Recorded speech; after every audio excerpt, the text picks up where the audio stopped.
Before you even encounter your first enemy, before you see your first drop of blood, something has already gotten to you.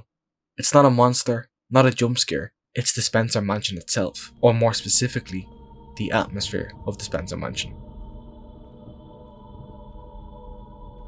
I often talk about ambience and atmosphere in the survival horror games I cover, because to me, that's one of the most essential parts of what makes a good survival horror game. And honestly, no other Resident Evil game nails ambience and atmosphere quite like Resident Evil Remake does. So let's take a peek behind the curtain and break down what makes the ambience in Resident Evil Remake so special.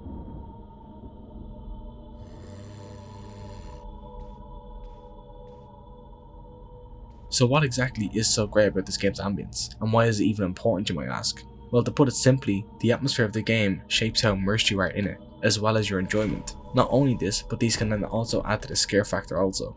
In the Resident Evil Remake, something you can notice right away is the amazing sound design. The noise of Jill and Chris's footsteps along the corridors, the rumble of thunder and heavy rain against the mansion windows as you pass them, it gives you this cozy kind of feeling, in a strange way.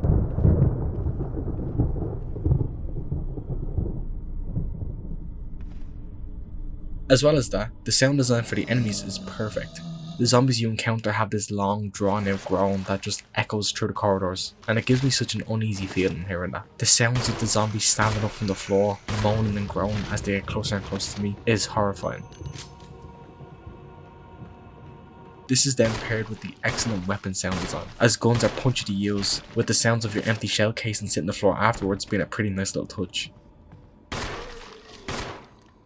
But as any good audio designer would know, sometimes less is more. And there's often times in this game you will enter a room and initially there will be no sounds. No ambient noise, no zombies. Only Jill's shallow breaths or her footsteps as you explore, and I love it. This contrast this game offers is excellent. Some rooms can be very loud and chaotic, and the room next door can be completely silent and still almost. It also then puts the player on edge, as they wonder why is it so quiet. As in horror games, quiet usually means something is about to jump out at you.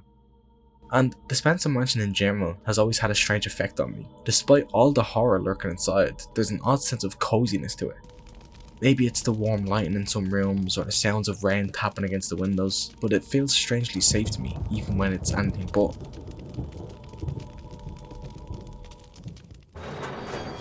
Now stepping outside the mansion for a brief moment and you're met with this loneliness. The sounds of crickets fill the air, truly making you feel secluded. You really are trapped here. So why does it feel so cozy to me? I honestly have no idea. Maybe it is the secluded nature. While its sound design is incredible, the visuals must also be up to par to go along with the audio, and they definitely are. The game's fixed camera angles, while being tricky for new gamers getting used to them, have a massive payoff in how the player experiences the game. Not being able to see everything in the room you're in at once, and sometimes having to go solely off audio alone, is an excellent suspense builder.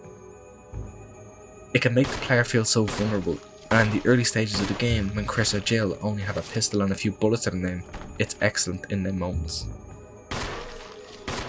I also have to say I love the game's pre-rendered backgrounds and how they are used. While it can be seen as dated of course by modern technology standards, this at its core is a 2002 GameCube game, and I respect its efforts. Something else that I feel adds to this game's atmosphere is the doors in the game. There are a lot of doors in this game, and whenever you open one, it places the player into a loading screen, where you slowly watch as the door you wanted to open opens and then you enter.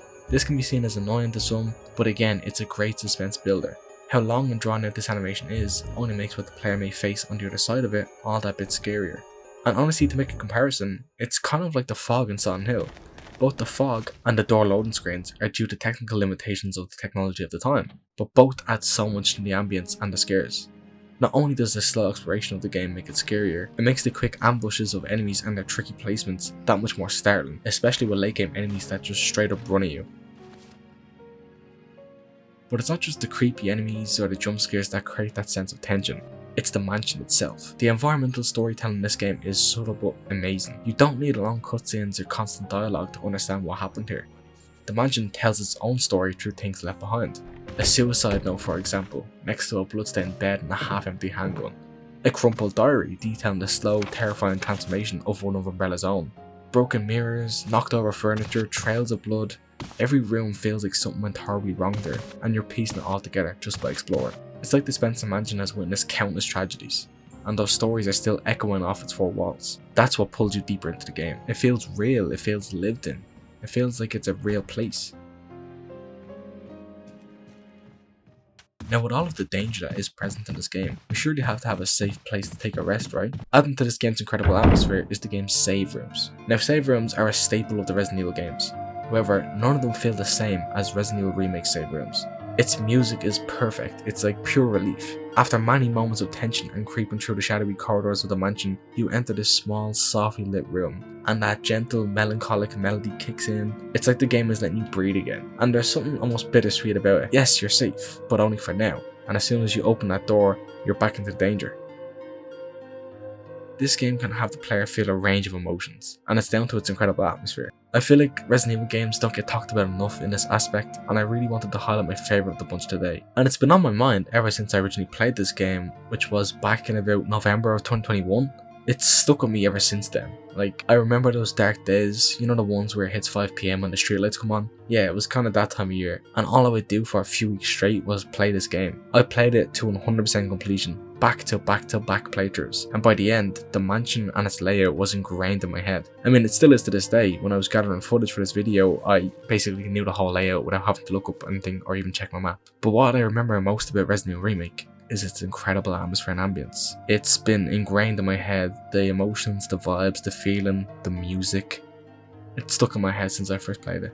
I could spend hours talking about every part of this game. However, I think I'll wrap it up here. Thank you so very much for watching this video, and I will see you in my next one. Peace.